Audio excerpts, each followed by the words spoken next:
Hello, finally નહીં 8 મહિના પછી આપણે મળવાનું નક્કી થઈ ગયું. એવું કશું નહીં, તાર જે પહેરીને આવવું હોય એમ. હું જ કહું એમ પછી ભારે પડશે તું કહેતી ને આમ કે આવું બધું. હા તો પછી મારું પહેલેથી જ સપનું હતું કે જ્યારે બી તું મને પહેલી વાર મળે ને તો સાડી પહેરીને આવો. બ્લુ કલરની સાડી હોય, હાથમાં બંને હાથે બે બ્લેક કલરની બંગડી અને માથે નાની ટીલ્લી, અને તું આવતી હોય સામે નહીં તારા વાળ ઉડે. ના ના એવું નહીં કે ટી શર્ટ ને શોર્ટ્સ કપડાં ગમતા નહીં, પણ સાડીમાં જે સ્ત્રીની સુંદરતા લાગે ને એ બીજામાં ક્યારેય ના લાગે.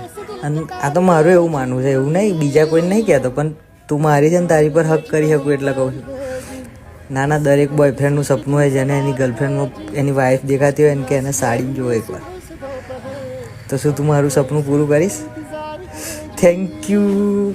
તો જલ્દી મળીએ કાલે. હા.